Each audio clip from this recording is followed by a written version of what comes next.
I've been planning corporate retreats for a while now, over 600 of them actually, and I keep seeing the same pattern. Companies like Netflix, Accenture, all these big names, they all go to the same 5 places every single time. Now look, when I first started doing this, I thought companies would just pick some random nice places, but after seeing the same destinations come up again and again and again, I realized there's actually a formula in here. Oh, and by the way, I'm Sofia and I manage venue partnerships at TeamOut. We've hosted over 600 corporate retreats and work with some of the biggest companies around the world. And here's what I've learned so far. 95% of our clients come back to us because we know exactly what destination actually work. So today, I'm gonna walk you through these 5 top destinations that keep delivering the same high results. And by the end of this video, you'll know exactly where to take your clients and why these places work so well. And hey, if you're getting any value, please don't forget to subscribe.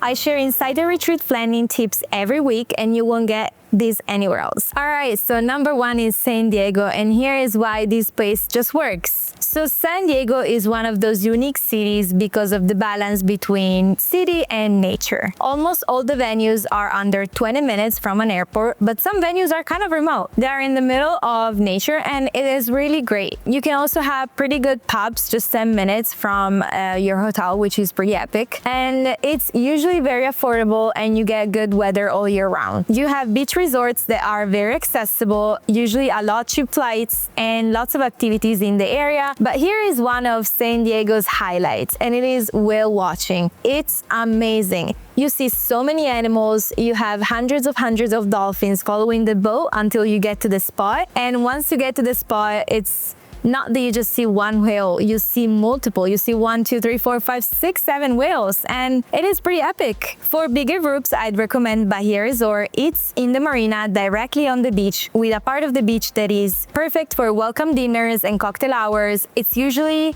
not allowed. However, the hotel purchased the land before the law passed, so you're good to go, which is great. Plus, you have huge meeting space with amazing natural lights with a view on the water, and that's just wonderful. Then you have La Estancia in La Jolla, more of a boutique hotel with a bunch of little gardens where you can have activities or small meetings.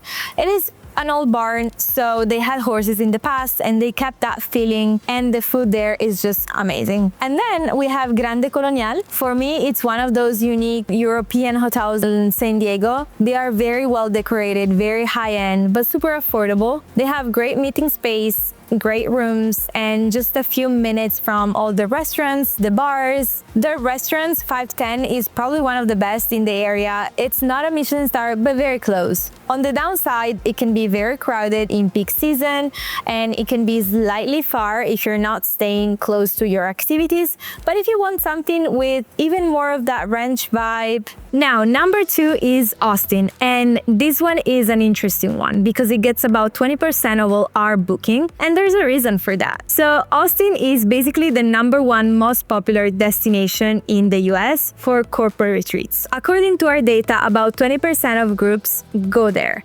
And Austin, why? Because there's just the perfect combination of everything. It's really good for city nature balance, and it is very close to amazing properties, to amazing ranches, boutique hotels, or just properties that have more that secluded vibe, and as a consequence, more popularity for corporate retreats. Everything is 30 minutes away, where you have these beautiful ranches, and that's really what people think about corporate retreats. A ranch in the middle of nowhere, and this is what really Austin can deliver. But you also have this very vibrant city. There's so much art, so much music. Tech scene is really booming right now, so there is a lot of activities and events going on. It is also very easy to go to, right in the middle of the country, so very good for both coasts, and it is very great in the winter time because it's always warm. A lot of people have never been to Austin yet, which makes it a very convenient and exciting place to go. You can stay downtown for a more of a city experience, or you can also stay 30 minutes away for that secluded feeling. One of my favorite activities to do in Austin is probably to do the dinner cruise on Ladybird Lake, which is really magic, and especially at sunset. We have 3 favorite venues that are quite different.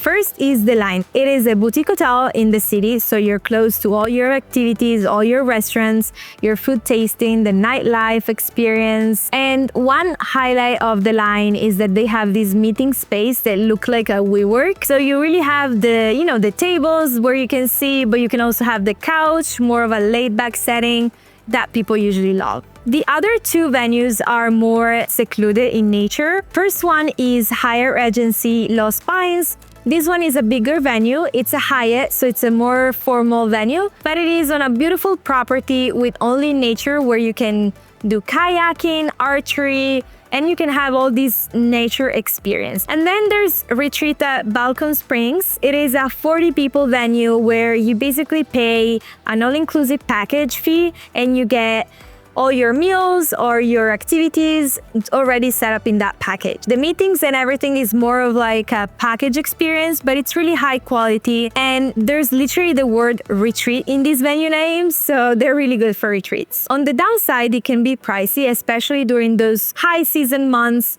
And it is very hot in the summer, so I would avoid those 2 summer months. But if you want something completely different, more upscale, a little bit more desert vibes. Number 3 is Scottsdale, Arizona.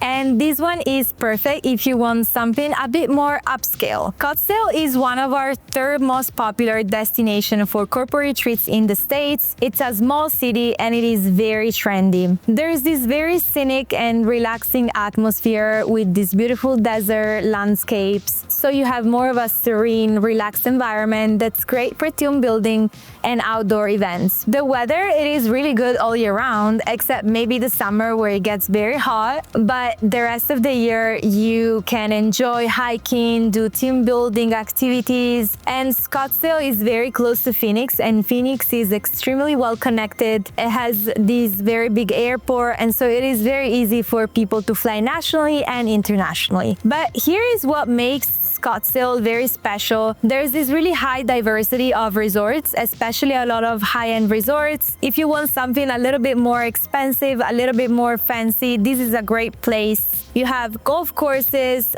spas, all that stuff. So I really think that Scottsdale is just magic. Is the perfect desert experience. You get this contrast that most people aren't used to. It is very different from what they know. My favorite venues are usually smaller venues. I'd start with the Scottsdale Plaza.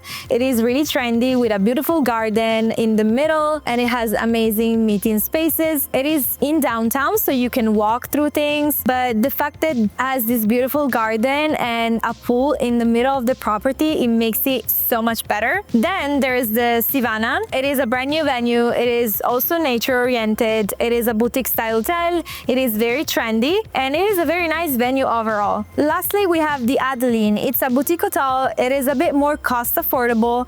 I wanted to highlight one venue that was cost-friendly because Scottsdale can be very expensive. It does checks all the main boxes, nice meeting spaces, nice food, everything that you need. Now, if you want to experience golfing in Arizona because it is so cool, you have to go to places like Camelback Resorts, the Phoenician, but there you are in a much bigger property. Downside, hot summers, costs can be high, especially during peak seasons. But if you want the complete opposite of desert and mountains and you want the pure energy and water, number 4 is Miami. And if your team needs an energy injection, this is the secret weapon. So Miami obviously is this great, vibrant city. It's amazing for sales organizations, sales department, great for younger crowds. There's probably one of the most exciting nightlife options in all destinations that we've laid out so far. It's perfect for after-hours bonding, but here is what makes Miami really special. There's a lot of water sports options, more than probably anywhere else in the US, because this city is literally built on water. I'm talking about jet skiing, paddle surfing, wakeboarding, sailing, scuba diving. Just like that, there's literally a major US city in the middle of the Caribbean. So the contrast when people who have never been there is very striking. The weather is great all year long, except 3 months of summer where it becomes very hot. I would probably not recommend that time. but the rest of the year it's perfect. It's probably the best connected city from the US with South America. One of my highlights from Miami is probably organizing a dinner at the beach. This is actually very special. Not many companies have done that.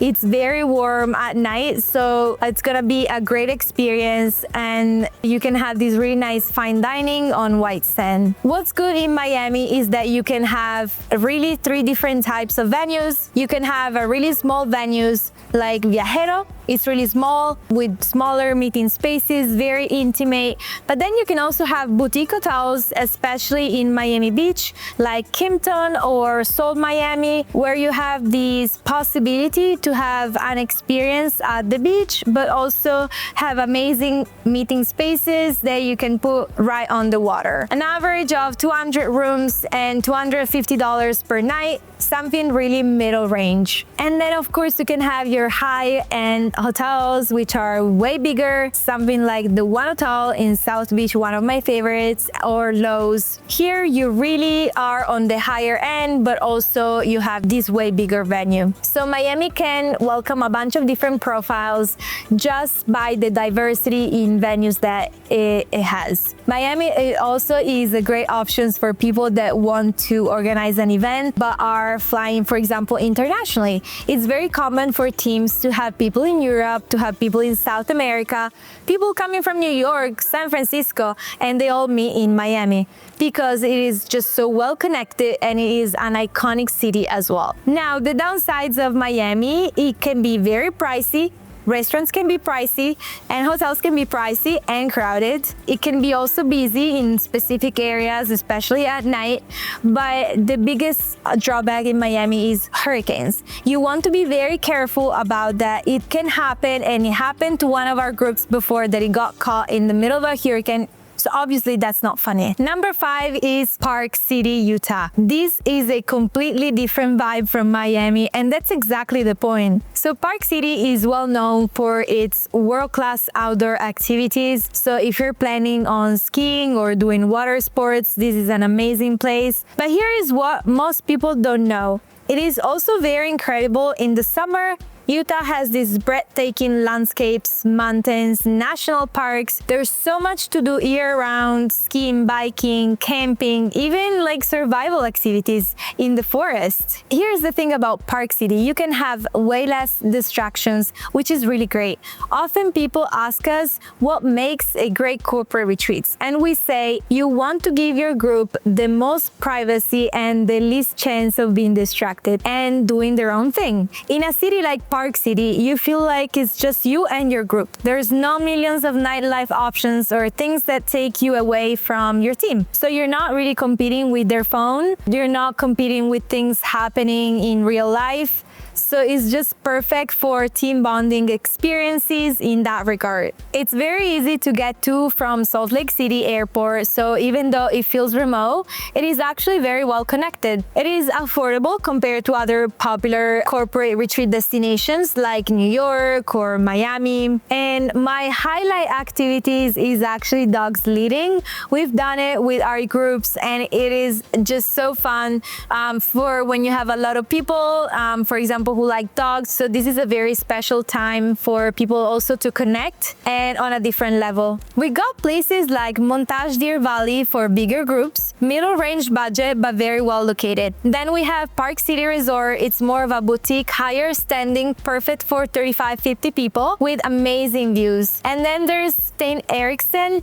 Amazing venue, amazing service, great for bigger groups when you need more meeting space. Now, Park City can be very expensive in high season, especially ski season. If you're looking for warmer weather, obviously don't go in winter. There is limited nightlife or entertainment, so if you're looking for something more party focused, Park City might not be the best option, and there might be weather dependent activities. If you're planning on skiing and it's a whiteout day, it might be difficult. So these are the 5 destinations that keep working. Now you know where top companies actually send their teams and why these 5 destinations keep working. But here is what I didn't tell you. Picking the right destination is only half of the battle. The other half is knowing how to plan activities that actually bring your team together. And honestly, most companies don't know how to do that, or they do it completely wrong. If you want to see more of these insider tips that you won't find anywhere else, go ahead and subscribe. I share these retreat planning secrets every week, and they come from someone that actually does these with 100 companies. So, all right, I hope to see you next week, and don't forget to subscribe. Bye.